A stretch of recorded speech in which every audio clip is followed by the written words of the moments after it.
No vídeo passado, a gente viu como Alemanha, Inglaterra e Estados Unidos se colocaram no cenário mundial entre o final do século XIX até o crash da Bolsa. Tá? E aí você percebeu naquela história alemã que a Alemanha se ferrou na Primeira Guerra Mundial, tá? Teve que assinar o Tratado de Versalhes, e o Tratado de Versalhes jogou a Alemanha no fundo do poço. É uma miséria, é uma fome, é uma inflação desgraçada. Só que você viu no videozinho anterior também que a Alemanha ela acabou se reestruturando. Com o quê? De pouquinho em pouquinho, passo a passo. A crise não acabou da noite para o dia, tá? Não esqueçam disso. Mas, com os empréstimos dos Estados Unidos, a Alemanha foi se reestruturando, que é o que o tio está mostrando na setinha aí na parte de baixo, tá? Então, olha o título dessas setinhas da aula de hoje, né? Alemanha, uma breve história. Tudo aquilo que eu já te ensinei em aulas passadas, desde a unificação, até chegar na guerra, até chegar tudo o que aconteceu, até aqui embaixo nas setinhas você vê que a Inglaterra, que a Alemanha, ela é derrotada, que a Europa está destruída e que os Estados Unidos são soberanos. Como assim soberano, Pro? Quando acaba a Primeira Guerra Mundial, você vai ter apenas uma potência capitalista, que são os Estados Unidos. A Europa não está de pé. E vai ter um problema maior que você não pode perder de vista, que o problema que foi o Tratado de Versalhes. O Tratado de Versalhes impôs condições duríssimas para a Alemanha no pós-guerra, e essas condições vão durar ao longo dos anos 20. Tá? Os empréstimos foram melhorando de pouquinho em pouquinho, mas a Alemanha dos anos 20 é uma Alemanha de fome, é uma Alemanha de desemprego, é uma Alemanha de crise política, econômica e social. Tá? Mas, o que acontece? O Tratado de Versalhes vai mudar também a forma de governo da Alemanha. Eu falei isso um pouquinho no vídeo anterior, e agora eu vou falar um pocão. A Alemanha, desde a sua unificação, a Alemanha sempre vivenciou aquela ideia de monarquias, de imperadores, de reis, sempre foi assim, né? A ideia do Reich. O que é Reich em alemão? Reich é império. Quando você começar a estudar nazismo na semana que vem, né? Quando a gente entrar na guerra, você vai lembrar, você vai aprender, para quem não sabe, que o Hitler implantou a ideia do terceiro Reich, o terceiro império da Alemanha sobre o mundo, um império que deveria durar 1000 anos, né? Eu acho que eles erraram um pouquinho, né? Porque o Império Nazista acabou durando apenas 12 anos. Apenas entre aspas também, né? Porque foi uma ditadura terrível, né? E a gente aprendeu que qualquer ditadura, em qualquer espaço, em qualquer local, em qualquer momento da nossa história, a ditadura nunca é legal. Bom, mas durante os anos 20, cai a ideia do Reich, cai a ideia do Império, e a República de Weimar. Weimar é um lugar, tá? Não é uma pessoa, tá? Não tem, Weimar, não tem Weimar, tá? É um lugar. A República de Weimar, que acabou consolidando esse nome, né? A República ela é implantada, e quando você tem uma república, criança, você tem a ideia do presidente. E a República, por que a República é sempre muito legal? Tá? A República é sempre muito legal porque o presidente não governa sozinho. Então, se tem um louco como presidente, esse louco ele vai ser podado, vai ser tolhido, porque na República você tem um Congresso Nacional, você tem deputados e senadores, e você tem uma justiça, né, ministros de justiça. Então, a República é muito legal, porque a República impede o presidente maluco de ser muito maluco. Não é genial a República? Adoramos a República, adoramos a República. Só que, crianças, se vocês não conhecem o que é República, você não quer a República, você quer o Império de volta. Como assim? A gente tem que assinar o Tratado de Versalhes e ainda vão mexer no nosso sistema de governo? Bom, alguém deveria ter chegado no povo alemão e ter ensinado para ele o que era a República. Porque a partir do momento que a gente aprende o que é República, A partir do momento que a gente aprende o que é democracia, a partir do momento que a gente aprende o que é comunismo, a gente gosta dessas coisas, porque essas coisas são bacanas, são legais e são para todos, ok? Tudo bem? Eu não sei se vocês estão percebendo um certo deboche na minha voz, mas não tem nenhum deboche, tá? Estou falando apenas da Alemanha dos anos 20. Enfim, apesar de tudo, apesar de toda a crise, a Alemanha nos anos 20 caminha, tá? Caminha. Mas, nas trevas, as coisas começam a acontecer. Você tem o partido, você tem comunistas na Alemanha querendo tomar o poder, e você tem os nazistas, você tem os radicais de direita querendo o poder. Um desses radicais é o famosíssimo Adolf Hitler, que eu não sei se eu contei no outro vídeo, mas o Hitler lutou na Primeira Guerra Mundial. O Hitler, ele é austríaco, tá? Mas ele lutou na Primeira Guerra Mundial, virou herói da guerra, está na Alemanha nessa época, e o Hitler ele é meio que chamado para ser espião do Partido Nazista, nos anos 20, tá? Só que o Hitler tem uma retórica tão boa, e o Hitler é um maluco inteligente, tá? Você não pode esquecer, o Hitler, ele é inteligente. Porque, gente, ao longo da história do mundo, houve malucos na presidência que não são inteligentes, mas o Hitler era inteligente, tá? Bem inteligente, inclusive. Pelo menos no começo. Depois, o Hitler vai ser só um maluco, como todos os outros malucos que eu acho que a gente conhece por aí, tá? Mas o Hitler acaba, olha que loucura, vira o presidente do partido nazista e começa a falar para quem quer ouvir ele. Para todo mundo ele está falando. E ele está discursando, ele está falando. E aí a culpa de quem que é a culpa da Alemanha está desgraçada desse jeito? Isso o Hitler falando. A culpa é do Tratado de Versalhes, a culpa é dos judeus, a culpa é do capitalismo. Sim, o partido fascista, o partido nazista, ele é contra o capitalismo e contra o comunismo, tá? O Partido Nazista, ele tem um cunho muito nacionalista, tá? É uma coisa assim até xenófoba, se é que existe essa palavra, né? Você odeia o estrangeiro. Então eu vou contar um conto de fadas, talvez assim, uma fábula, que talvez você não reconheça o lugar, mas o fascista, ele é tão nacionalista que ele bota a camisa da seleção dele de futebol, né? O alemão bota a camisa da seleção da Alemanha, se embrulha na bandeira e vai para frente lá do palácio para bater em enfermeiro, para bater em jornalista, para bater em comunista, para quem gosta da cor vermelha. É, gente, Ai, senhor. É assim que acontece, viu? Tá? Só que o Hitler ainda está falando para duas, três pessoas. Por quê? Porque a Alemanha da República de Weimar está se reestruturando, de pouquinho em pouquinho. O Hitler ele é ouvido por dois, três manés, tá? Então, se o Hitler tivesse um Facebook, não, Facebook é de velho, né?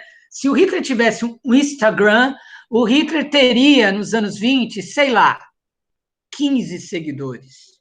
Mas o Hitler, desde sempre, o Hitler não enganou ninguém, viu? Não dá para falar que o Hitler, quando assume a Alemanha nos anos 30, né, você fala para ele, gente, eu fui enganado, ai, ele não era assim antes de aparecer na presidência, não, bonitão. O Hitler sempre foi desse jeito, tá? Só que ninguém ouvia ele, certo? Ele tinha 30 seguidores no Instagram, tá? E o Hitler daquele jeito, né? Falando do histórico de pintor que ele tinha, falando mal do judeu, do comunista, tudo aquilo que você está careca de saber, tudo bem? Mas como o tio escreveu na setinha aí, Hitler conspira nos buracos. Eu poderia, é que na hora eu não lembrei da palavra, mas eu acho que seria mais bonitinho escrever Hitler conspira nas trevas, tá? Ok? Tudo bem? Então, a Alemanha vai saindo do fundo do poço que você viu no gráfico das nações, com dinheiro emprestado e com a República de Weimar, mas a crise está lá. Mas aí, menino e menina, vem 1929, vem outubro de 29, e aí, periquito e periquita, nós temos o crash da Bolsa de Nova York. Rapaz, e a gente já falou isso tanto, né? Você já aprendeu com o tio em outros vídeos? Não esquece, segue o canal, né? Vai lá, ativa o sininho, revê os vídeos, compartilha, porque o Pro agora é blogueirinha, tá? Tá, galerinha, tem que falar galerinha também, né? Eu sempre esqueço disso. Mas em outros vídeos, você já viu que o crash da Bolsa foi no dia 24 de outubro de 29, não é isso? Eu sempre esqueço a data e eu sempre falo que eu esqueço a data. Mas não foi da noite para o dia. Os Estados Unidos tiveram sinais da Europa que a produção que tanto os Estados Unidos vendia, que as vendas iam diminuir. Você viu isso nos vídeos, você viu isso nas aulas, você sabe disso. Você sabe que a Europa, em 1923, a Europa para de comprar dos Estados Unidos.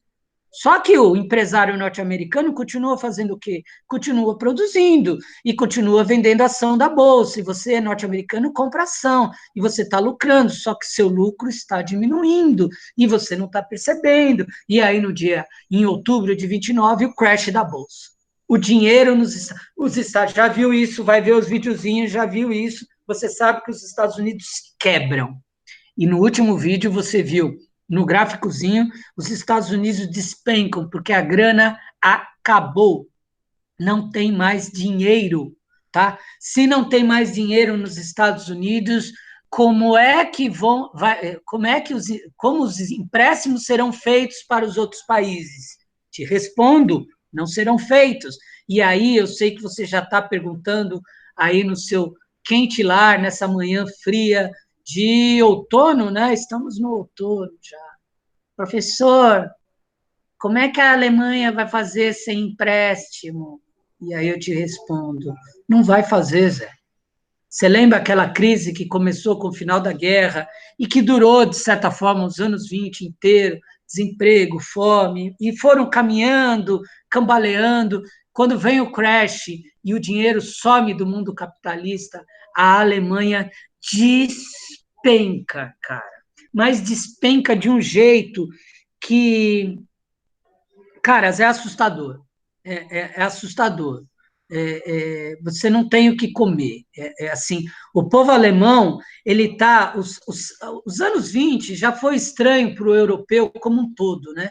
A Primeira Guerra Mundial, para o povo europeu, foi muito traumatizante, né? Tá todo mundo muito traumatizado com tudo aquilo. 20 milhões de pessoas morreram, né? As bombas caíam do céu, tá? Agora, o povo alemão, em outubro de 29, não entendia como assim a gente está de novo no fundo do poço? E mais, está muito no fundo do poço.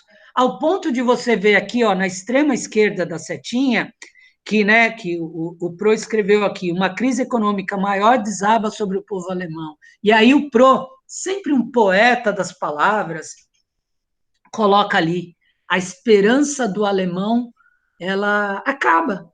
Você não tem mais perspectiva. Não tem mais nenhum caminho, não tem mais nada. E aí, criança, isso serve como um conselho para a vida. Quando a gente não tem mais esperança para nada, nós estamos muito frágeis e sensíveis para qualquer coisa. Qualquer pessoa que apareça para você e fale, você está quebrado, fragilizado, sensível, sem esperança. E aí, qualquer pessoa que vira para você e fala, né, te manda um WhatsApp e fala, pessoa, vou resolver o seu problema. O que você faz? Você acredita nessa pessoa. E aí eu venho com a perguntinha bem Chapolin Colorado. Se a esperança da Alemanha acabou, quem poderá nos defender? O Hitler vira político, tá? E como a Alemanha é uma república, você tem Congresso Nacional, você tem eleição para presidência, para deputado. Só que a Alemanha é uma república um pouquinho diferente, porque você tem, como é que é? Você tem o presidente e você tem o primeiro-ministro, que também pode ser chamado de chanceler ou de premier. Então, o Hitler não ganha eleição, mas o Hitler começa a ser o porta-voz de um partido que cresce nessa Alemanha, que é o Partido Nazista. E o Partido Nazista, nos anos 30, cresce muito, muito, muito. Cada vez mais o Partido Nazista ganha cadeiras no parlamento alemão, e o Hitler é o representante. Ao ponto do presidente alemão convidar o Hitler, e isso acontece em 1933, para ser o primeiro-ministro, para ser o chanceler, para ser o premier, tá? Então, em 1933, o Hitler assume um dos poderes na Alemanha. Olha que coincidência, gente, olha que coisa louca. Um tempo depois do Hitler assumir como primeiro-ministro, tá? Eu vou usar esse termo, mas nos vídeos, se não me engano, eles chamam o Hitler de chanceler, acho. Mas é primeiro-ministro. Olha que coincidência, que coisa maluca. Algum tempo depois, o presidente da Alemanha, que óbvio que o Pro não vai lembrar o nome dele, mas eu te garanto que é um nome em alemão, o presidente que já estava bem velhinho, tá? Estava bem velhinho, e como um presidente aí falou, os velhos morrem, né? Então, o presidente da Alemanha, olha que louco, morreu assim que o Hitler apareceu. E aí, o que o Hitler fez? Se a República fosse levada bonitinho, nós teríamos uma eleição para presidente, concorda? Só que você não pode esquecer que a Alemanha está acabada, está sem esperança. E o Hitler é o único dos políticos que chega e fala: vou resolver o seu problema, bonitão, fica comigo, vai junto. E daquele jeito louco de cuspir no microfone, né, falar daquela coisa. E aí, quando o presidente morre, o que o Hitler faz? O Hitler vai para os microfones e fala: gente, agora eu sou o primeiro-ministro, eu sou o premier e eu sou o presidente também. E aí o povão, que deveria ficar chocado, o que o povão falou? O povão em alemão deve ter falado alguma coisa assim do tipo: mito, mito, mito. Em alemão, mito, eu não sei como é que é, mas deve ser assim também. E aí o Hitler vira o grande chefe, vira o grande, olha em alemão, o Führer. Führer. Führer é o grande líder, tá? Mein Führer, meu líder. E aí, olha que coincidência mais maluca. O Hitler vira o manda-chuva da Alemanha, e aí, que coincidência, dias depois, o Congresso Nacional da Alemanha pega fogo. Uau! E aí o Hitler botou a culpa do incêndio no Congresso nos comunistas. Aí foram os comunistas. Ah, esses comunistas são os danados, né? Botaram fogo no Congresso Nacional. Só que como o Hitler falava o que o alemão queria ouvir, e o Hitler prometeu que a Alemanha ia sair da crise, de fato, isso começa a acontecer. Só que de um jeito muito sujo. O Hitler nunca escondeu que os grandes culpados da desgraça do mundo eram os judeus. Então, a partir de 1933, o Hitler começa a perseguir todos os judeus. Carinha, os judeus não foram perseguidos na Segunda Guerra Mundial, na Alemanha. Os judeus já começam a ser perseguidos a partir do momento que o Hitler toma a coroa de Führer e passa a mandar em todo mundo. Não tem mais partido político, o Hitler está perseguindo todo mundo. Agora só quem manda é o Hitler. Bem-vindo à ditadura. E ai de quem falar mal do Hitler em 1933. Tem uma noite, se não me engano, em português, como é que é? A famosa Noite das Facas Longas, ou algo assim, que foi uma noite na Alemanha, em 1933, que todos aqueles que eram contrários ao poder do Hitler foram perseguidos, presos e mortos. Tá? Eu não lembro bonitinho, vocês sabem que o Pro não lembra o nome dessas coisas. Assim. O Pro não é almanac. Tá? E aí o Hitler começou a perseguir todos os seus inimigos e começou a cumprir as promessas, né? O Hitler começou a confiscar o dinheiro dos judeus da Alemanha, começou a investir esse dinheiro em construção de estradas e, por baixo dos panos, começou a fazer a sua indústria de armamentos, e aí é óbvio que o alemão começou a ter emprego. E o Hitler começou a ser um popstar, tá? E isso a gente vai falar mais na próxima aula. Tudo bem, crianças?